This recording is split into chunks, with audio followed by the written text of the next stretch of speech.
예수님이 주신 이름이라는 제목으로 잠깐 말씀을 나누겠습니다. 제가 늘 이야기하죠. 우리 기독교는 관계입니다. 관계. 하나님과 지금 나의 관계, 예수님과 지금 나의 관계, 성령님과 지금 나의 관계를 생각하면 그게 지금 나의 신앙의 척도예요. 사람과 사람 사이도 불편하면 멀어집니다. 마찬가지로 하나님과도 마찬가지예요. 우리가 매주 예배드리고 매 새벽마다 예배하는 이유가 무엇입니까? 어떻게 하든 하나님과의 관계에서 멀어지지 않으려고 하는 거거든요. 더 가까워지고. 그래서 성경에서 보면 인물들을 보면서 예수님과 베드로, 예수님과 요한, 예수님과 바울 이런 식으로 묶어서 살펴보는 것도 은혜가 돼요. 그리고 예수님은 베드로에게 또 때로는 요한에게 때로는 바울에게 어떻게 접근하시고 어떻게 말하시는지 한번 찾아내보면 돼요. 그러면 좀 더 풍성해져요. 그리고 사람은 다 성향이 있습니다. 그 성향에 따라 신앙생활도 달라요. 어떤 사람은 겉으로 막 열심히 하는 사람이 있고 어떤 사람은 표현 안 하는 것 같아도 마음속으로 늘 그 뜨거운 마음이 있는 사람이 있고요. 열심히 남에게 막 전도하는 사람이 있고 또 어떤 사람은 조용히 기도하면서 하나님의 일을 되어져 갈 수 있도록 기도하는 사람이 있고요. 또 어떤 사람은 뜨겁게 통성으로 기도하는 사람이 있는가 하면 어떤 사람은 조용하게 묵상하면서 기도하는 사람이 있어요. 다 달라요. 그에 따라 예수님은 어떻게 말씀하시는지 또 어떻게 대하시는지를 살펴보면 우리가 조금 더 풍성할 수가 있죠. 저는 베드로와 예수님의 관계가 되게 좋아요. 어떻게 보면 베드로가 좀 나서기를 좋아하고 때로는 큰 소리 치는 걸 좋아해서 실수가 많은 사람이지만 그래도 어떤 면에서는 또 속 시원히 하고 싶은 말을 할 수 있는 그런 사람이 베드로인 것 같기도 하고요. 그런 의미에서 예수님과 베드로의 그 대화를 보면 오늘 성경뿐만이 아니라 찾아서 살피면 그 대화가 되게 따뜻해요. 자, 그런 의미에서 오늘 베드로를 한번 보면서 예수님을 보겠습니다. 베드로가 어떤 사람인가 생각해 보면 단순하다 싶으면서도 진지하고 소심하다 싶으면서도 열정적인 사람이 베드로가 아닐까. 오늘 본문과 같이 예수님을 위해 죽을 수 있다 이런 각오까지도 큰 소리 치면서도 결국은 부인하고 저주까지 하는 나약함을 보이기도 하고요. 그러면서 부활하신 예수님을 발견하고는 자기가 예수님을 저주하며 부인한 사실이 있음에도 불구하고 오히려 강으로 뛰어들어 예수님께 달려가는 어린아이 같은 그런 마음의 소유자가 또 베드로인 것 같습니다. 성경을 한번 찾아보겠습니다. 여긴 색인하시고 요한복음 21장 한번 보겠습니다. 요한복음 21장 7절 8절입니다.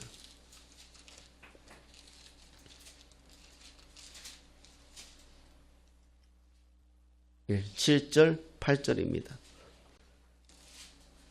185페이지 신약성경 합독하시겠습니다. 예수께서 사랑하시는 그 제자가 베드로에게 이르되 주님이시라 하니 시몬 베드로가 벗고 있다가 주님이라 하는 말을 듣고 겉옷을 두른 후에 바다로 뛰어내리더라. 다른 제자들은 육지에서 거리가 불과 한 50칸쯤 되므로 작은 배를 타고 물고기 든 그물을 끌고 와서 예수께서 사랑하시는 그 제자 요한이죠. 요한복음을 요한이 썼으니까 자기를 그렇게 표현하는 거예요. 예수께서 사랑하시는 그 제자. 먼저 예수님을 발견했죠. 요한이 발견하고 베드로에게 이르되 야 주님이시다. 그러니까 주님은 지금 십자가에서 죽으셨단 말이에요. 그러니까 부활하셔가지고 지금 찾아오신 거예요. 그러니까 베드로가 벗고 있다가 고기잡이 왔으니까요. 주님이라 말을 듣고 겉옷을 두른 후에 바다로 뛰어내리더라. 이 베드로예요. 사실 십자가에서 돌아가실 때에도 도망갔었고 또 예수님 잡혀왔을 때도 나는 도무지 모르겠다고 말까지 했던 베드로인데 부끄럽잖아요. 그럼에도 불구하고 예수님이다 하는 소리에 뛰어드는 거예요. 자, 여기서 또 살펴보면 재미가 있어요. 또 뭐냐 하면 항상 발견은 요한이 먼저 해요. 그 요한은 여기서 오늘 요한복음에도 보면 다 또 물고기까지 예수님이 지금 부활하여 오셨는데 이게 놀랄 일이잖아요. 십자가에서 죽으셨는데 지금 십자가에서 죽으신 예수님이 찾아왔는데 물고기가 뭐겠어요? 뭐 저 같으면 이게 뭐겠어요? 근데 요한 같으면 그러는 거예요. 예수님이 부활하셔서 오셨는데 나는 손님 왔다고 계속 커피 갈고 있는 거예요. 예. 한기수 같은 친구는 달려가고, 하면서 달려가고, 이게 참, 그러니까 요한은 굉장히 아주 치밀하고, 이런 사람인 것 같아요. 이 모습은 여기만 있는 게 아니라 예수님 장사한 굴에 제일 먼저 온 사람 여자들이 있잖아요. 그 중에 하나가 막달라 마리아예요. 막달라 마리아가 예수님을 장사한 굴에서 찾아갔는데 없잖아요. 근데 천사가 살아나셨다고 말해 줬잖아요. 그러니까 그 사실을 알고 제자들에게 달려와서 말을 해요. 예수님이 부활하셨다고. 그때 제일 먼저 무덤으로 달려간 사람이 베드로예요. 먼저 뛰어나간 사람은. 그런데 무덤에 먼저 들어간 사람은 요한이에요. 달리기를 못했을까요? 그러니까 요한은 겉으로는 나서지 않지만 굉장히 치밀한 사람이고, 베드로는 나서기는 좋아하는데 뭔가 결정적일 때 실수하는 사람이고, 아마 그래서 예수님께서 어머니 마리아를 십자가에서 요한에게 부탁하시지 않았나, 그런 생각도 들어요. 그리고 오늘 본문에서도 이 거리가 한 50칸이라는 말은 한 90m, 60m, 90m 아마 그 정도 되는 거리예요. 그러면 거기가 바다라고 표현했지만은 사실은 갈릴리 호수란 말이에요. 그러니까 호수가 너무 크니까 이 사람들은 갈릴리 바다라고 표현했어요. 뭐 갈릴리 바다, 뭐 게네사렛 호수, 뭐 디베랴 바다, 막 이렇게 표현해요. 지역에서 부르는 이름이 다 다르죠. 갈릴리 호수를. 그런데 90m쯤 되면 깊어요. 근데 뛰어내렸다는 거예요. 그러니까 이게 베드로는 이런 사람이에요. 앞뒤 안 보고. 저는 이런 베드로가 좀 좋아요, 사실. 제가 그런 성격이 못 돼서 이런 성격의 베드로가 참 좋아요. 또 영적으로도 호기심이 참 많은 사람이 베드로예요. 예수님께서 무리를 걸으셨잖아요. 걸어서 오셨잖아요. 처음에는 귀신이다 막 난리치더니 예수님이라는 사실을 알고 어떻게 해요? 다른 사람들은 다 어쩌할지 못하고 있는데 베드로가 뭐라 그래요? 예수님에게 주여 나도 무리를 걷게 해달라 그래요. 이게 베드로예요. 좀 들푼수 같아요. 그런데 굉장히 그런 호기심이 많아요. 예수님께서 믿음이 떨어졌다고 책망하시지만 어떻게 해요? 걸어오라 그래요. 그러니까 베드로 걸어가요. 인류 역사상 물리 이 법칙을 최초로 깬 사람은 베드로잖아요. 어쨌든 무리를 걸어요. 가다가 또 베드로가 또 어떤 사람이에요? 또 끝까지 못 가요. 또 주님만 바라보고 끝까지 가야 되는데 밑에 보니까 어때요? 강이거든요. 시퍼런 물이거든요. 그러니까 갑자기 두려운 마음이 드니까 어때요? 물에 빠지기 시작해요. 그때 또 살려달라고 소리쳐요. 베드로예요. 그래서 이런 베드로를 보면서 참 재미가 있어요. 찾아보면 베드로에게 오늘 본문으로 돌아오면 예수님은 뭘 얘기하느냐 하면 믿음에 대해서 얘기해요. 믿음에 대해서.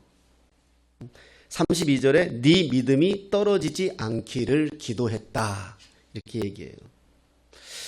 여러분 우리가 물론 중보기도라는 말은 사실은 과거에는 조심스럽게 썼어요. 왜냐하면 중보기도는 예수님만 하시는 계시거든요. 지금도 하나님 우편에서 저와 여러분들을 위해서 기도해 주고 계신다. 성경이 증명하고 있어요. 가르쳐 주시고 있고요. 또 그렇게 믿고 있어요. 제가 과거에 경험한 게 뭐냐 하면 되게 외톨이인 줄 알았고 되게 외롭다고 생각을 했고 이 세상에 나밖에 없다고 생각을 했던 적이 있어요. 어리석게. 그때 하나님이 저한테 제 마음에 주신 게 뭐냐 하면 너무나 많은 사람들이 저를 위해서 기도해 주고 계셨더라고요. 저는 그걸 몰랐죠. 그러니까 저를 위해서 상상외로 많은 분들이 기도를 해 주셨더라고요. 그러니까 제가 나중에 신학을 하게 되면서 조금 더 하나님을 인격적으로 알아가고 하나님과 깊은 교제 속에서 하나하나 명확히 떠오르더라고요. 그러니까 나의 나된 것은 주님의 은혜입니다. 우리가 이런 고백을 하잖아요. 그 고백이 그 고백이에요. 무엇보다 제 아내가 많이 기도했어요. 저를 위해서. 누구보다 많이 기도했어요. 제가 결혼하고 사업한다고 저는 술을 못 먹어요. 원래 못 먹어요, 사실은요. 근데 먹어요. 비즈니스 하느냐고. 저는 우리 집사람이 알아요. 전 담배도 못 펴요. 근데 비즈니스 하냐 흉내만 냈어요. 담배 피면요 어지러워 가지고요. 제가 초등학교 3학년 때 우리 아버지가 담배를 피셨거든요. 이게 뭐죠? 이렇게 담배 이렇게 꾹꾹 눌러서 이렇게 피는 거 있잖아요. 이거. 예, 파이프 담배 곰방대까지는 아니고 하여튼간 파이프 담배 이렇게 폈어요. 메가더 장군처럼. 그래서 모든 건 자식들은 다 우리가 가르친 거예요. 예.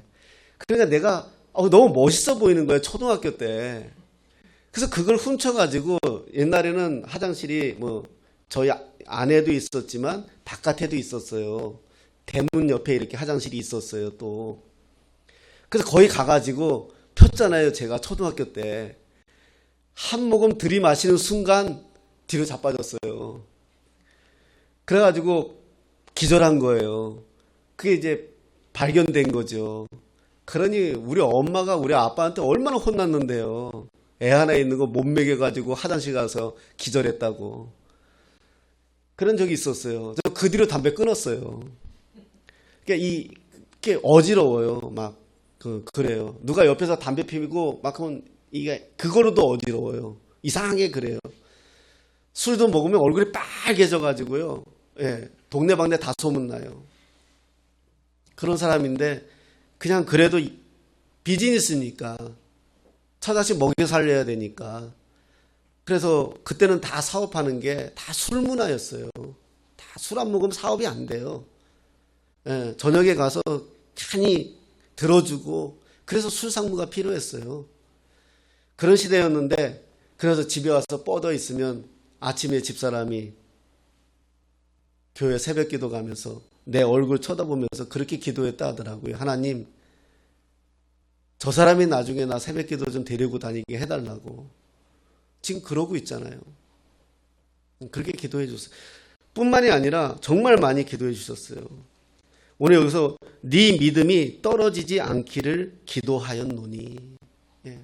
우리의 믿음이 아니에요. 누군가의 눈물이고 누군가의 기도고 누군가의 섬김이에요. 교회에서 여러분들을 위하여 기도하고 있을 것이고 여러분들을 위하여 여러분들 가까이서 성도들끼리 우리가 서로 기도하고 있다고요. 예. 그걸 우리가 알게 되더라고요.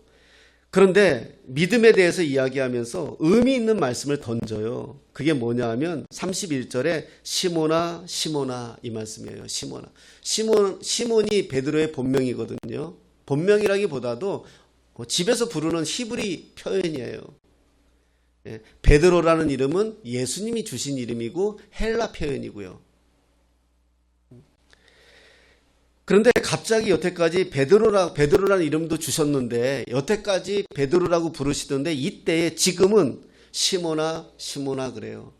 늘 이야기하죠. 히브리 문법에 반복하는 것은 굉장히 의미가 있어요. 진실로 진실로 너희에게 이르노니, 예수님이 그런 말씀 많이 하잖아요. 또 물과 성령으로 거듭나지 아니하고는, 이런 말씀 하잖아요. 히브리 문법에 반복해서 이야기하는 건 굉장히 의미가 있어요. 물론 우리도 마찬가지일 것 같아요. 그런데 시몬아 한 번도 아니고 시몬아 시몬아 두 번 부른다는 거예요. 왜 이렇게 불렀을까? 당신이, 예수님이 베드로에게 이미 너 베드로야 이름을 주셨거든요. 마치 야곱에게 이스라엘이라는 이름을 주셨는데 다시 야곱이라는 이름을 부른다는 건 무슨 의미일까요? 이스라엘 이름을 주었는데. 저는 이걸 한마디로 너 자신을 알라. 그러니까 너 자신을 알라. 경고하는 거예요. 경고. 네가 지금 베드로라고, 네가 지금 나하고 따라다닌다고, 네가 지금 나와 함께한다고 네 믿음이 영원한 거 아니야. 한순간 어려움이 오면, 한순간 감당치 못할 시험이 오면 너는 넘어지게 돼 있어. 너 과거의 시몬을 생각해야 돼. 너 나 만나기 전에 시몬을 알아야 돼. 네가 지금은 굉장히 믿음이 좋은 것 같지? 나하고 한 3년 따라다니면서 굉장히 네가 신앙이 높아진 것 같지? 아니야. 오늘 성경에 예수님이 살아 보라, 사탄이 너희를 밀가부르듯 하려고 요구했다.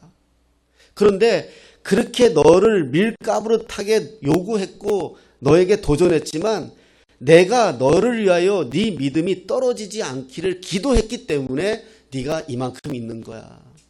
내가 내일 십자가에서 죽어서 가버리면 너는 완전히 전문용어로 찬밥이야. 경고하는 거예요. 그러면서 너 자신을 알라는 거예요. 우리 그리스도인들이요, 우리 예수 믿는다고 하면서 신앙생활 하다가 위기를 경험하고 어려움 경험하면은요, 여지없이 옛날로 돌아가요.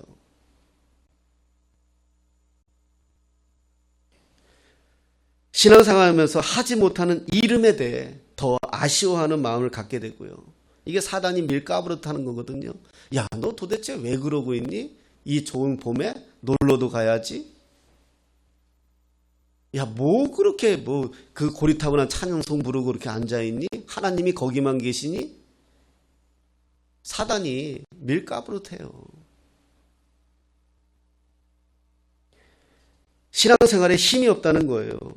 오늘 본문의 위치가 가룟 유다가 배반하고 예수님을 팔았습니다. 이후 최후의 만찬이라 하는 제자들과의 마지막 식사를 하는 시점이에요. 이제 중요한 상황에 와 있는 것을 예수님은 알아요. 예수님은 제자들에게 이런 상황에서 어떻게 저들이 든든히 서가야 되는지를 예수님은 그 위기를 알고 계시는 거예요. 지금 제자들의 상태가 어때요? 조금 앞으로 돌아가면 24절 보겠습니다. 24절에 우리 같이 한번 읽겠습니다. 시작. 또 그들 사이에 그중 누가 크냐 하는 다툼이 난지라. 지금 제자들의 상태가 이런 거예요. 어떤 제자 하나는 예수님을 팔아먹고, 지금 예수님은 내일 모레 이제 십자가에서 죽으셔야 되는데 제자들은 서로 이 최후의 만찬이라 하는 이 자리에서 서로 누가 크냐, 누가 대장할 거냐, 우리 예루살렘에 들어가면 누가 대장할 거냐, 이러고 있는 거예요.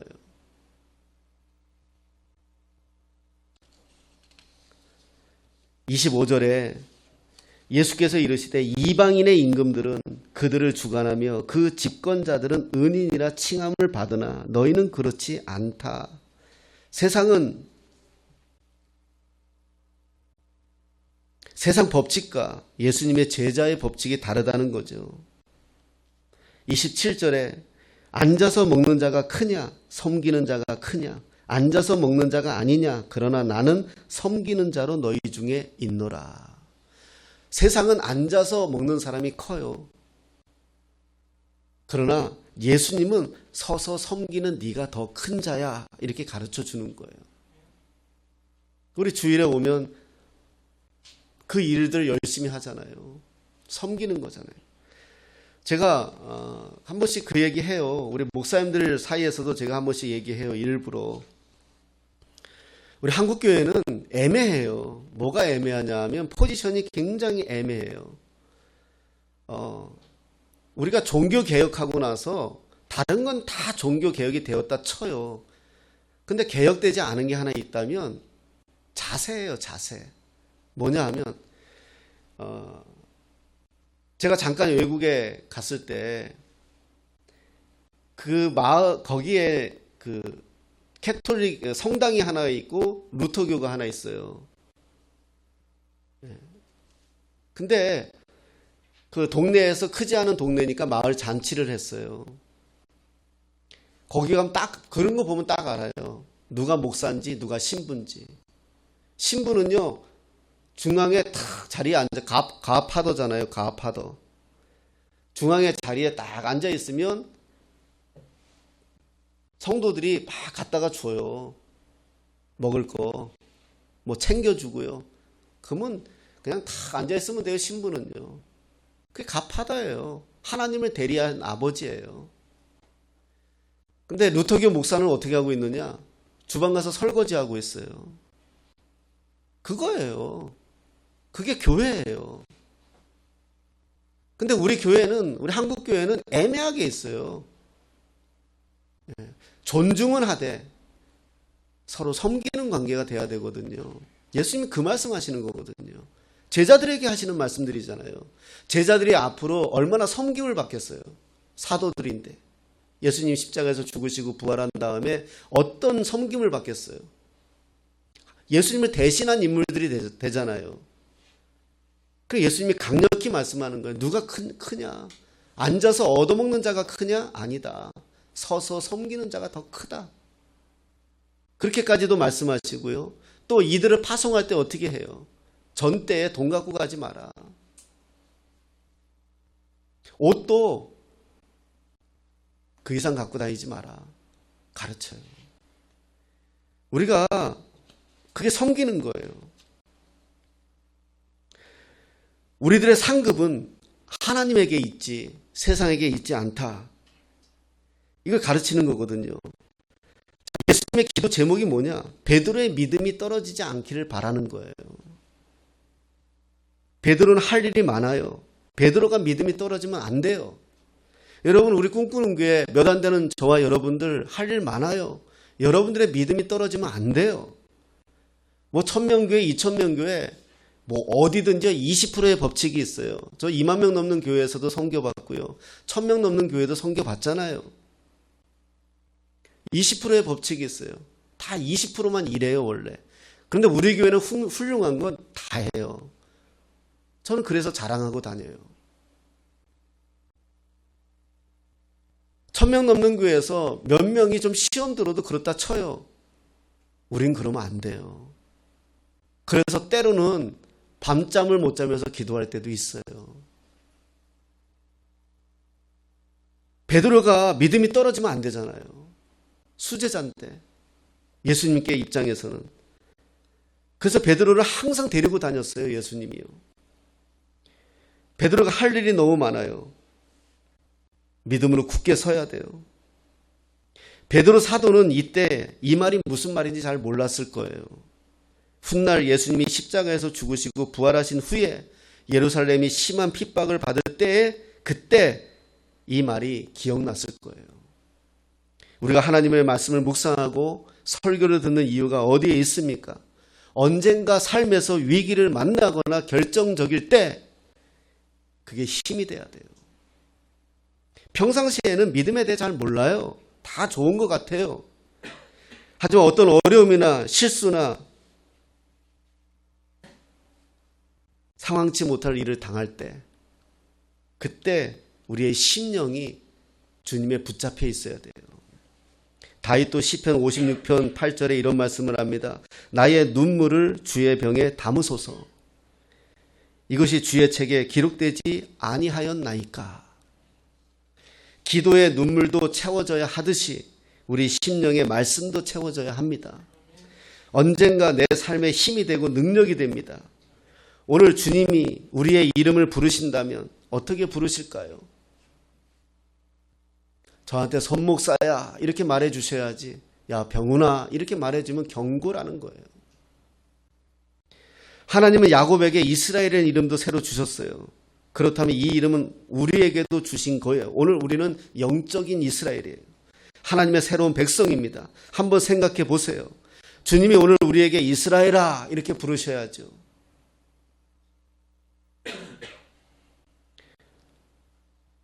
오늘 시몬아 이렇게 말씀하시는 것은 너를 보라는 거예요. 네가 계획하고 네가 어떤 일을 할 때 과연 나 없이 된 적이 있느냐. 된 것 같아도 그건 순간이에요. 사랑하는 여러분, 오늘 예수님께서 저와 여러분들에게 어떻게 물으시겠습니까? 마음이 원효로되 육신이 약하다. 바울의 고백입니다. 이걸 깨달은 사람이 바울인데 로마서 7장에서 자기 안에서 속사람과 겉사람이 부단히 말씀으로 인해 싸우는 것을 본인이 깨달아요. 탄식하며 한 말이 무엇입니까? 오라 나는 공고한 사람이다. 우리는 부단히 주님 앞에 설 때까지 우리 마음 안에서 이 두 가지 생각이 갈등이 일어날 거예요. 믿음으로 살 거냐? 세상으로 살 거냐? 이런 갈등들이 우리 마음 안에서 평생 싸울 겁니다. 우리는 자신만만하게 베드로처럼 대답할 것입니다. 무슨 말씀입니까? 죽어도 살아도 주를 위해 살겠습니다. 하지만 베드로에게 예수님이 뭐라고 말씀하십니까? 오늘 닭 울기 전에 네가 3번 나를 모른다고 부인할 것이다. 결국 그렇게 됩니다. 베드로는 부인합니다. 저주까지 하면서 부인합니다. 우리가 여기서 알아야 합니다. 이 모습이 저와 여러분들의 모습입니다. 우리가 왜 매일 기도해야 합니까? 우리가 왜 매일 하나님의 말씀을 들어야 합니까? 우리가 왜 하나님의 말씀을 매일 묵상해야 합니까? 사단이 밀가부르듯 부릴 때에 넘어지지 않기 위해서예요. 우리가 살면서 세상과 하나님을 두고 갈등하며 살게 되어 있습니다. 오늘 말씀과 같이 사단은 얼마나 우리 믿는 자를 넘어뜨리려 도전하는지 모릅니다. 죽을 때까지 우린 이 시험을 받을 거예요. 제가 한 번씩 얘기하잖아요. 저는 그게 충격이었기 때문에 얘기해요. 제가 서울에서 교회를 섬길 때 권사님이 한 분 계셨어요. 참 귀한 권사예요. 너무 좋은 분이에요. 하긴 뭐 지한테 잘해주면 다 좋은 분인데 좋은 분이었어요. 근데 이분이 암이 걸린 거예요. 지금은 뭐 암이 요때 한 10년 요 차이예요. 한 20년 전만 해도요. 암은 좀 두려운 병이었어요. 지금도 그렇지만 그때는 그냥 사형 선고라고 생각을 했어요. 한 20년 전에는요. 암이 걸리신 거예요. 이분이 시험이 들은 거예요. 무슨 시험이 들었냐? 나처럼 교회 봉사하는 사람이 어디 있는데. 그랬어요, 정말. 늘 저에게 식사 대접해 주시고 늘 저에게 책 보라고 용돈 주시고 그랬어요. 그렇게 충성을 하셨는데 암이 걸린 거예요. 그분이 그런 시험이 온 거예요. 아니 나처럼 충성하고 나처럼 하나님 사랑하고 자기 재산을 바치면서까지 선교관을 지었는데 왜 나한테 이런 시험이 왔습니까? 거절한 거예요. 병원에 입원하시더니 심방이 안 되는 거예요. 그렇게 거절하셨어요. 나이 70에. 평생 하나님 앞에 충성하다가 그러고 가셨어요. 부인하고요. 저는 그게 너무 충격이었고 정말 며칠 동안 밥을 못 먹고 잠을 못 잤어요. 이게 뭘까? 하나님 선택한 자에게 하신다고 하셨는데 그건 무엇입니까? 내 논리와 내 이성으로는 도저히 나는 알 수 없습니다. 그 가족들에게 뭐라고 얘기할까요? 난 목사로서 어떻게 그들을 위로할까요? 그래도 천국 갔다고 위로해야 되는데 그 말 할 수 없잖아요. 그래도 이 땅에서 우리가 눈물과 고난 가운데 살았지만 분명하게 그분이 천국 갔습니다 라고 내가 말을 해 주어야 되는데 할 수가 없잖아요. 너무 힘들었어요.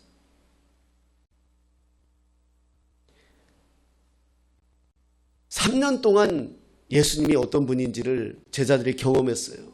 귀신도 쫓아내고 죽은 자도 살리시고 병든 자도 고치시고 기도해서 수많은 사람을 먹이기도 하시고 무리를 오라 해서 걷게도 하시고 그렇게 3년이나 예수님을 경험했음에도 불구하고 막상 자기 목숨이 달려있으니까 뭐라 그래요? 난 모르겠다. 베드로가 나빠서가 아니라 이게 우리의 현실이에요. 그래서 우리는 오늘도 예배하고 오늘도 말씀 보고 오늘도 기도하는 거예요. 이 땅에서 100년 때문에 영원한 생명을 놓칠 수가 없잖아요. 저는 여기서 또 하나 보게 되는 게 예수님의 극진하신 사랑이에요. 예수님도 제자를 위해 기도하신다는 거예요. 주님은 동일하게 오늘도 저와 여러분을 위해 기도하고 계십니다. 시모나 시모나 부르시는 것처럼 오늘 우리에게도 우리 이름을 부르십니다. 이 시대는 정말 지말의 시대 아닙니까?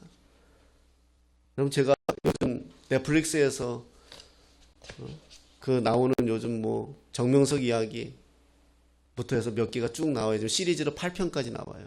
아주 세상이 작정하고, 물론 좋은 일이에요. 다 이단들에 대해서 까는 거니까요. 그래서 저는 보다가 꺼버렸어요. 너무 정말 그것도 10분의 1이래요. 그 제작진들이 그렇게 고백해놨더라고요. 자기들이 현장을 취재하고 트라우마가 와서 며칠씩 알아누웠대요. 어떻게 이렇게 할 수 있을까? 하나님의 이름을 빙자하고 기적을 빙자하고. 그래서 지금 정명석이 교회가 전국에 250개고 30만 명이 넘는데요. 대학교마다 각 대학교마다 동아리가 지금 다 있고요. 거기에서 파송되어 있는 검사, 의사, 변호사, PD, 지금 KBS에서 PD가 KBS 안에도 PD 있다고. 이런 세상이에요. 정명석이가 예수라고, 구세주라고.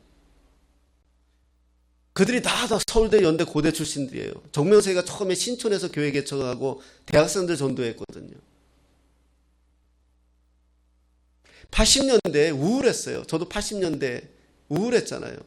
청년들이 딱 두 가지로 갈라졌어요. 하나는 뭐죠? 정치로, 데모하러. 하나는 뭐죠? 이꼴 저꼴 보기 싫다, 교회로. 그런데 그때 그 혼돈한 시대에 그렇게 안 좋은 것으로 빠진 거죠. 마지막 시대예요. 십자가가 있다고 다 십자가가 아니고요. 정말 두려운 시대에 우리가 살고 있습니다. 이런 가운데 오늘 시모나 이 말은 다시 한번 우리가 생각해 봐야 되는, 오늘 우리에게 주시는 음성으로 들려야 돼요. 자신을 알아라. 너를 알아라. 한순간에. 우리가 평생 배워온 사고와 습관이 있어요. 안 바뀝니다.